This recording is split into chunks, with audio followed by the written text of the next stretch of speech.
This is Raising Tech, your guide to understanding the role technology plays in your community, where to invest to transform culture, and how to bring your team and residents along the journey.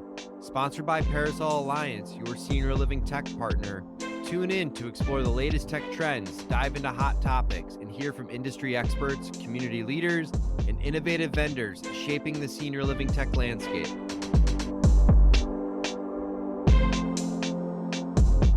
Welcome back. I'm excited for another episode of Raising Tech with the Sarah Thomas, CEO, global AgeTech expert, keynote speaker, venture partner. Sarah's legit. Probably one of the most legit people I think of when I think of AgeTech and really just this overall space. I've gotten to know Sarah over the years, whether we've sat on panels together, have sat on boards together, and Sarah's just probably one of the coolest, most amazing people I would want to say in this industry. So no pressure for this conversation here, Sarah. I'm so happy to have you on here. Thank you for making the time for us today. Thanks for having me, Matt. The feeling's mutual. We should have fun as we always do. Love talking aging and age tech. Hey, yes, it's 60% of my conversations, I think at times. Doing it with one of the best here, it's an honor. So, Sarah, I highlighted a few of those things. One place I always like to start with new guests is what is your story and how did you end up in senior living or age tech? Yeah, so I have a unique journey because I'm a clinician by background. I'm an occupational therapist, and I realized early on in my career that I became a professional problem solver. I always wear my OT lens when I'm looking at anything, whether that was in a clinical setting, helping a patient, meeting them where they're at, and setting goals with them and trying to get them where they want to go. As an occupational therapist, that's what we do. We're just problem solvers. How can we see people where they're at, meet them where they're at, and help them get where they want to go? The journey makes sense when you look at my beginning because I started very quickly realizing that products that were being built for senior living and for aging services or how we age just really were not accessible, were not beautiful, were siloed, and were really problematic. I started giving feedback and running pilots that led me to fast forward to leading global innovation for Genesis Healthcare and Genesis Rehab Services. I designed their innovation center in China. Any new technologies we were going to vet or pilot or trial, I had my hand in designing that, and I designed the innovation center to have this healthy living lab that was a smart home environment and voice first technology, create an accessible environment, as well as in-home and community-based products and services that the consumer could use to extend the reach of services from the hospital to the clinic to the home, and really started creating some of the very first smart living environments that there were globally and really spearheading that. And at the same time, I positioned at Aging 2.0. When we first launched Aging 2.0, it was small of us in San Francisco. I was the executive in residence sitting with Genesis running this organizational change and shift in innovation, but at the same time looking on behalf of the groups that were joining Aging 2.0 from the consumer purchasing side or from the enterprise side. So large senior living operators, long-term care insurance providers, large aging service related products and services, enterprises that were coming in trying to say, what is in the landscape that's coming? What's innovative? What technologies are out there? And so I sat at the intersection of the buyer or the large senior living operators and the large enterprise organizations, as well as advisor to the startups. We ran for 2 years called the Academy. I helped to advise through that. I was advising these products and services for a very long time, but really dove into startup advisement and specifically age tech. How can we help with go-to-market strategy, investment strategy? What are people going to actually use and why at the individual level as well as at the large systems level? Translating what a startup needs to do with what an operator or a large buying entity really needs and the problems that they're trying to solve. How can we bridge those? Which brought in the third leg to this ecosystem was the venture side of things. Investors want to know what is receiving traction in the market, what product is good and why, what team is going to succeed, and what should we invest in and at what stage. And so I was advising through Aging 2.0 these three sectors. And as we transitioned and sold Aging 2.0, I spun off a consulting firm, Delight by Design. And so when you mentioned, I know we work together in projects as well. I still advise in those three categories. So I advise the AgeTech startups. I help the operators understand innovation through a human-centered design perspective. What are they trying to get to? How are they trying to evolve their business? How are they solving challenges today, and where do they want to go? What is the problem they're trying to solve, and how can we help them get there? What solutions are out there, both large enterprise tech solutions as well as individual technologies or startups can match this problem area through that human-centered design perspective. What is the experience we're trying to create for the older adult, the caregiver, the prospect, our staff members, our culture, and our community? What are we trying to create, and what services are out there to match that? When we see traction in the market, we want to invest. I'm a venture partner with AgeTech Capital, and we invest in early stage stage companies. We're still working on closing our fund, but we have made a few investments on, we have specific categories that help accelerate this startup world and get solutions into the market in a meaningful way. That's what I do today and where I came from to get here. So I think the natural follow-up question is, when do you sleep, Sarah? It's cool to hear of your journey, especially with this clinical lens and now able to provide so much value and help quality of life, which is so cool. I'm wondering, if you look back at this past year, were there any standout trends in age tech that surprised or excited you the most? We'd be remiss if at some point we're 10 minutes in that we didn't talk about AI. Really, it's at the forefront. I lasted 10 minutes before I said That was impressive. It was impressive. as technology accelerates and we wake up and we have tools at our fingertips that we didn't have yesterday, then it truly enhances what we're building and how we're creating today. It also allows us to create meaningful change for tomorrow. And I think 2024 was transformative. Whether we were looking at just a simple consumer-based chat GPT and we're going to create a more efficient day for ourselves by asking it those challenging questions and getting cited resources quickly, making our day go a little faster, or seeing operators take big data lakes, huge sets of information, large manuals, just their HR manuals, and creating a chatbot that can automatically filter a manager on duty and answer any questions so they don't have to call their supervisor on the weekend. They have it all at their fingertips because it now can aggregate data and predict what the needs are and respond to the questions just so much faster. I have these categorical trends that we're seeing in investment and in impact, but I would say the tech trend that transformed 2024 for sure is where AI has enhanced what we do. It's pretty amazing to think. I was reflecting on this the other day of how I use AI in my own daily workflows. I am able to get so much more done, and it actually sounds better than I think I would have put out into the world. I forgot what work was like before that. 2024 is the year of AI really establishing a foothold that much more. And I'm wondering if there's any areas of growth or innovation on the other side of it, that underperformed compared to expectations. I think that it's not the tech that's underperformed. I think it's sometimes the mismatch of expectation of why we're getting into something. Because I do a lot of pilot guidance and creation of these experiences with the operator. The senior living operator sometimes has to work together with their stakeholders to define what it is they're trying to do. Are they trying to create a marketing splash and have a great PR buzz? Set that goal, set that expectation, and then work with that partner, whoever it is, or that provider of solution, and make a splash. Just make the incentive to move in here because we care about innovation. If that's the message, then we should just do that. The goal is to create incremental change in a way that's sustainable with a culture of innovation that accepts problem solving and failure. You might have a year where everything you tried failed, but it's not a failure if you actually know what the business use case is that you're intending, what value you bring to that experience, even while piloting, and that you have a long systems change and culture change as the end goal for transformative ways of thinking and changing the culture of innovation, which takes longer than a splashy campaign.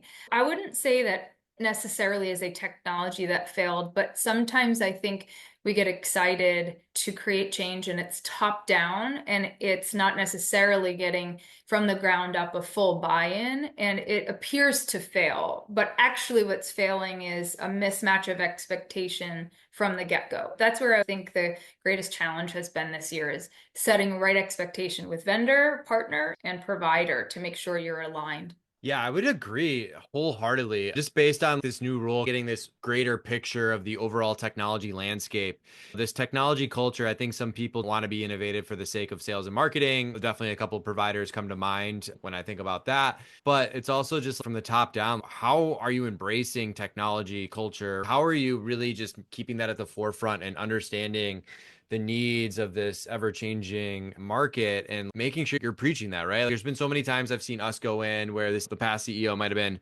anti-tech, still doing everything on paper. They want to be innovative, but there's a foundation they need to create in order to do so. And yeah, it's this disconnect between the vendor, the tech vendor that has expecting one thing, and the provider. I go in there and their Wi-Fi is not working. How do we align those expectations? Looking forward, Sarah, how do you see the age tech landscape evolving, and what other key trends should innovators and investors be watching closely? And I will say you're allowed to say AI in this too if you want. You're not charged by every time you say it, so I just want to acknowledge that. But yeah, I might penalize myself, but yeah, there you go.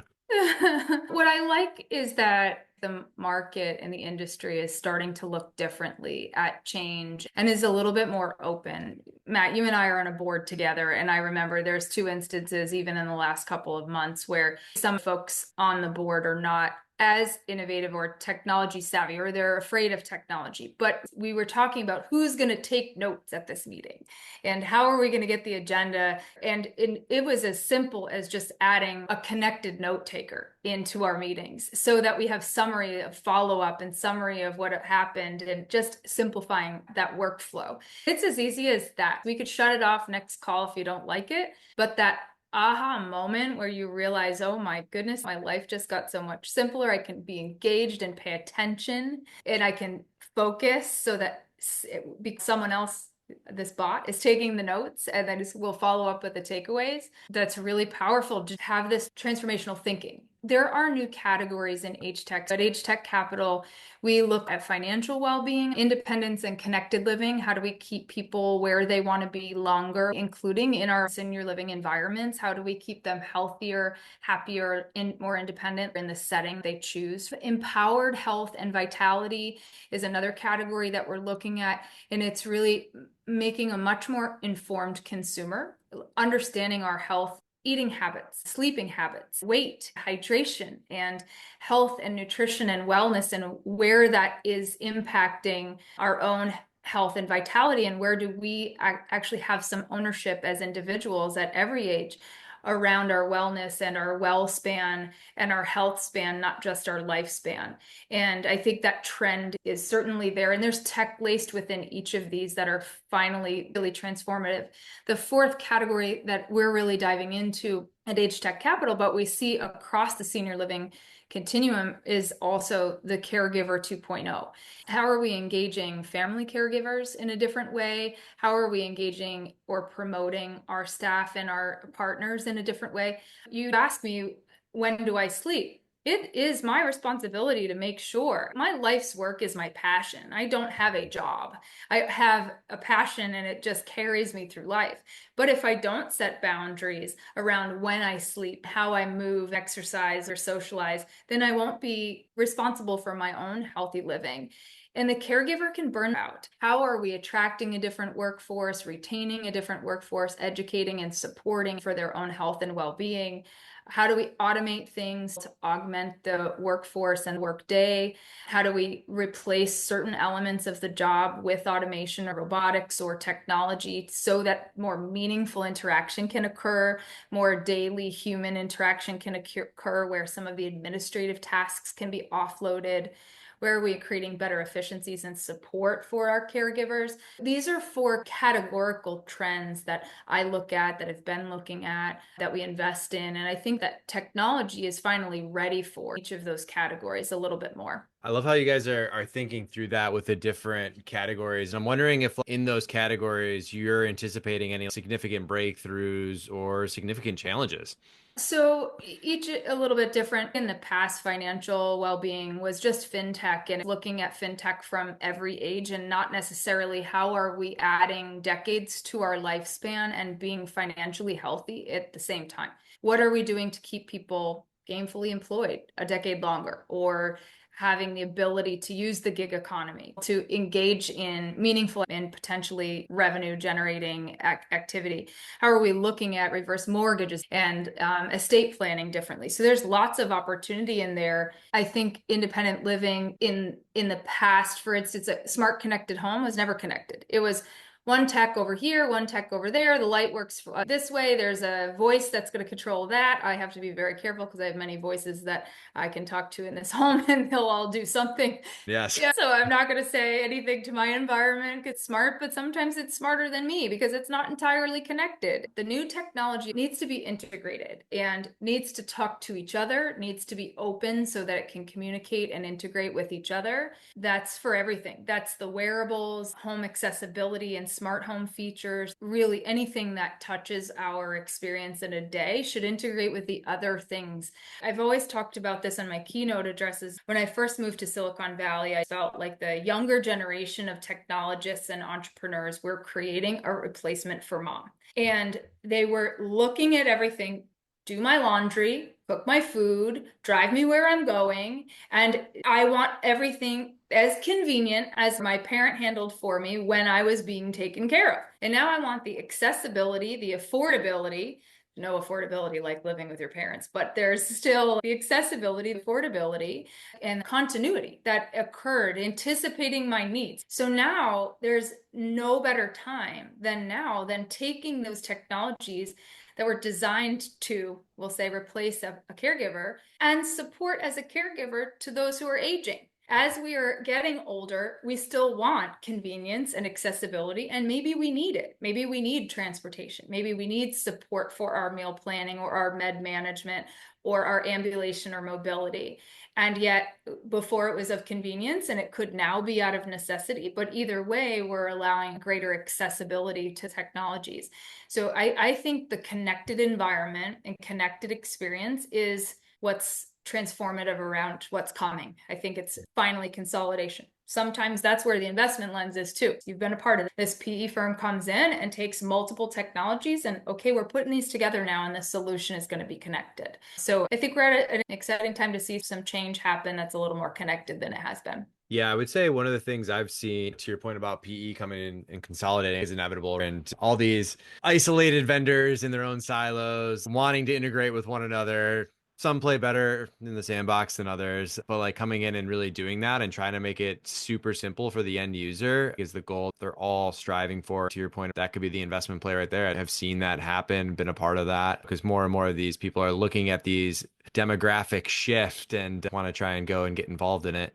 I'm curious, what advice would you give to startups entering the age tech space? It's such a delicate industry, right? The advice could be anywhere from navigating the clinical complexities, the regulatory challenges, or even just fundraising as we look into this next year.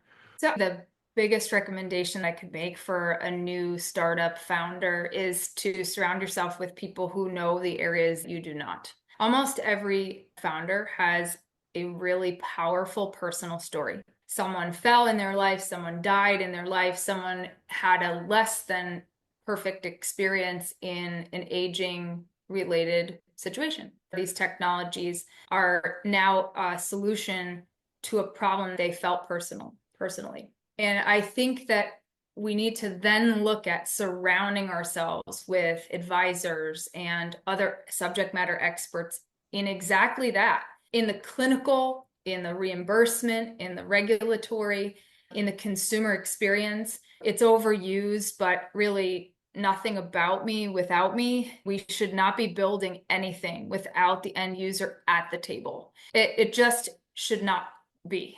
So when I say bring every stakeholder into the room, subject matter expert number one is the person who you're trying to serve, and bring those individuals to the table, whether it's a consumer product or going to touch the life of an older adult. Don't only get the adult child involved who might be the purchaser, but the person who has to use it is going to hang your little trinket on the side of the bed and never wear it. And so whatever it is that you build, everyone that has to touch it in order for it to benefit them or touch it in order for you to succeed as a business should be at the table in some form during the development phase, so that you're not a year in having spent a ton of money without the right resources at the table. Yeah, that really falls in line with what I tell people. You say it way more eloquently and smartly, but mine is just maximize conversations with your end user, the person that would be using the product or potentially buying the product, because you'll learn so much. I've seen too many times people try and build a product behind closed doors, assume they're creating the greatest thing in the world, release it, and then are surprised why no one's using it or buying it. You got to have these people have a seat at the table for what you're trying to do.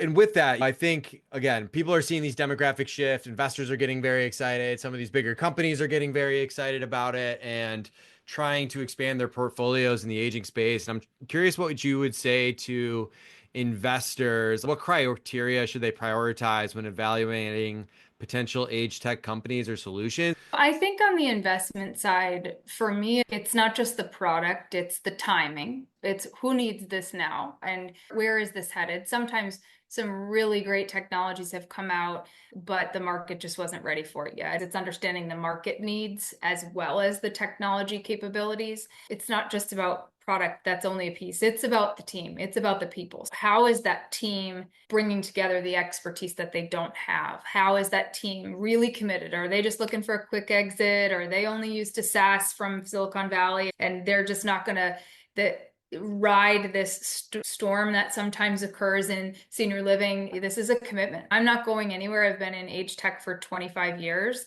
but there are some people who are typically in fintech or SaaS sales and they pop in and pop back out. It's not fast enough for them. And you have to vet that when you're doing diligence, I think, on the investment side. Getting the right experts around the table for the diligence. I see some funds not understanding this market at all. They see, as you and I do, maybe why some entrepreneurs enter. They say, oh my goodness, do you know how many people turn 55 every single day?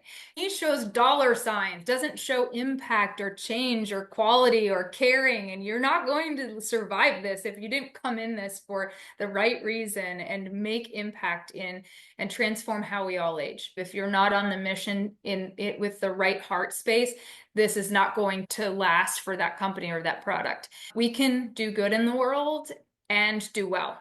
And I think the more we're creating impact, we're able to then also generate revenues. Some of the investors right now we are the shiny object. AgeTech suddenly is on their radar and they're going by, this one has a great marketing campaign. And I hear there are falls in senior living. You're like, okay, yes, this is one area. But how do you then vet to the next level? And it's not necessarily the Silicon Valley, Sand Hill Road analyst that's analyzing a different sector. That's going to analyze this and understand the true need, impact, and investment opportunity.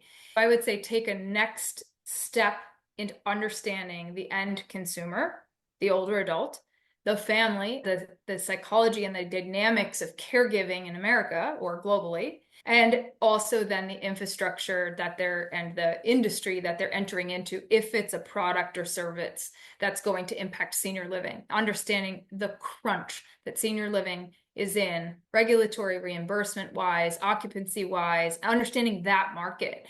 Is you cannot invest in a product expecting the operators to be the end user and the purchaser because you think it's a good idea. they may not have any means to pay or utilize that service or technology. So truly understanding the stakeholders and the industry involved helps make more successful investment opportunities. Yeah, it makes sense. I've had people like investors reach out to me based on my LinkedIn game and just assume we had it all together. You got to do a deeper dive than that. And I love one of the things you said, doing good for the world will allow us to do well. I always love talking about age tech in that way too, because you can help people improve quality of life and also create a business around that. That's beautiful to me. And one of the things you mentioned your title being a global age tech expert, I think at times we get too stuck in the US and what's happening here. But I'm wondering how you think the aging experience is shifting globally, and really what role do you see technology placing in addressing cross culture or regional differences in aging care? Yeah, and I think that goes back to my last answer too, but I am very involved globally. So China spent 5 years helping with the Innovation Center and our in-home and community-based product with Genesis. Spent 2 years in Japan and helping Seismic commercialize, which was a powered clothing company that augmented human strength and performance with robotics. The European market, I'm on several boards and have made investment into the European market as well. Israeli market helped several companies as well. And looking at the global aging perspective. How are we improving longevity and health span?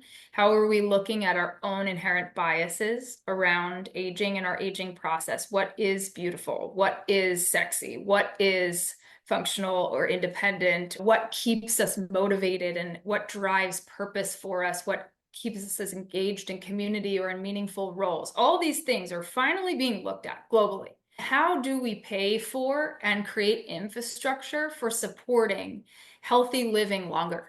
This is a global issue. It might have been a China issue first. We have these additional countries that are quick to follow with the necessity. We're at a different time and a different opportunity to look at innovation in a global way and then localize it. What happens and works in one place may not be the exact replica in another. Startups who want to come into the US because it worked for them in another country really have to understand the buying pattern, who is the buyer of this product, who is the end user of this product or service in the US, and vice versa.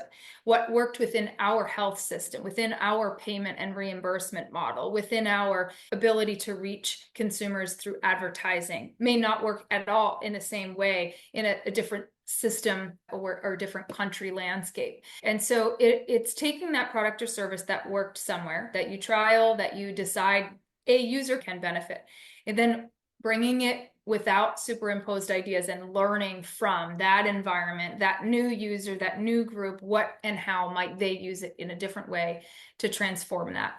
The good thing about globalization is that we're finally able to share information a lot easier and share success stories and failures a lot easier than ever before. Telehealth allows us into someone's home to perform pretty advanced care compared to what we've been doing before, but also just telecommunication allows us to share information, success stories, research in a different way. I think the big topics around healthy living, wellness, longevity, prevention, and systems change to support how we age in a more engaged way, in a healthier way, I think is finally at the forefront. And technology in certain sectors, may it be retail, healthcare, fintech, or just general consumer technology use, and those trends now can transform how we age in the place of our choosing, in the home of our choosing, and in our senior living environment as well. I think we're seeing that globally, and the communication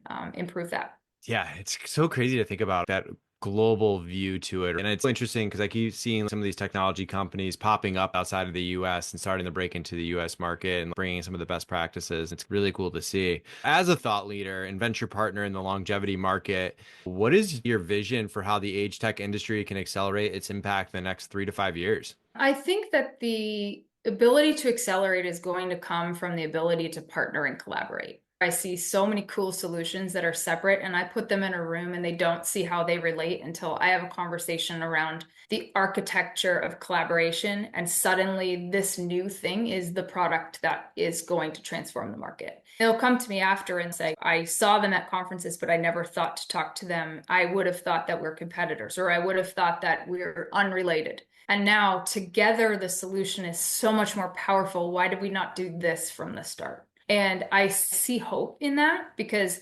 regardless of investment or PE consolidation, there's opportunity for connection and collaboration through licensure or through just partnership that brings a different solution to market that's much more connected. That being said, providers also have opportunity to partner in a different way. You look at perennial consortium, payer transformation, and people coming together to look at value-based care differently, or looking at partnership together where you have an excellent in-home or in-community product, a senior living product at your core, but you don't necessarily provide concierge medicine or in-home and community-based ancillary services. Where are you going for your lab, for your pharmacy, for your rehab, for your wellness consultation? Where are you going for prevention and nutrition? How are you bringing in nutrition if that's not your expertise? Where are we at bringing services together that are much more holistic for the individual? The expectation of the consumer is elevating. They want a more comprehensive and holistic view of their life, not just a home and food or maybe activities. They want more. And we are going to have to elevate. Technology can help, and partnership and collaboration with the use of technology can help us to elevate our delivery of solutions and delivery of experience. I think those are the two categories: partnership and collaboration with the startups as well as with the providers, and using technology to help us get there. I love that. Rising tides lift all ships, right? And we're able to work together and making sure that we're doing that and sharing best practices, what's working, what's not working, trying to get our tech platforms to talk to one another to make the end user's life that much easier. I remember I spoke to a group where someone in the audience raised their hand and said she had 15 different apps on her phone, requirements of her business or like her day to day, and none of them talk to one another. It hurts me. My last question for you, Sarah, is what are you most excited for? I'm most excited for the consumer experience that is available at our fingertips outside of our work, outside of senior living, just in our own environments. And it started truly with ride sharing resources, food delivery platforms, connected experiences that were on our watch and on our laptop and on our iPad. We dabble with them in our homes all the time. We dabble with them, we go into a store, and it's become much more intuitive of an experience, much smarter of an environment. And we're seeing these things, feeling these things, experiencing these things in other sectors, in our home and in our other retail sectors and other environments. You can walk into an airport now and it recognizes your face and lets you in and lets you through, depending on how smart the airport is. We're seeing these technologies infiltrate other sectors and enhance our experience. And what excites me the most is finally recognizing that those tools are available to us to heighten the experience and expectation in senior living, so that we are not going to be antiquated as a product or service. We are not going to have the competition of the home and the environment be that we are left behind, but instead taking a look at just what our experience is out in the world and bringing it into the home environment we create through the communities that really serve our seniors, our older adults so well already, but making sure that we're staying relevant with all of these other experiences we live and breathe every day. I love that. Sarah, it's no wonder you're one of the leading, you might be the most interesting person in our industry. I think the more that we talk. Not bad. So I just want to thank you for this discussion. I definitely learned a lot. I know our listeners will get a lot out of it. And I'm just grateful that you're in this industry and bringing your light, your passion, and just helping so many people along the way. So thank you, Sarah. Thank you. Thank you so much. Appreciate your time. You can find us online at raisingtechpodcast.com, where you can see all of our episodes and contact us to provide feedback or submit an episode idea. We are on social media everywhere at Raising Tech Podcast. If you enjoy Raising Tech, please leave us a review and share with a friend. Music is an original production by Tim Riesig, one of our very own Parasol Alliance employees. As always, thank you for listening.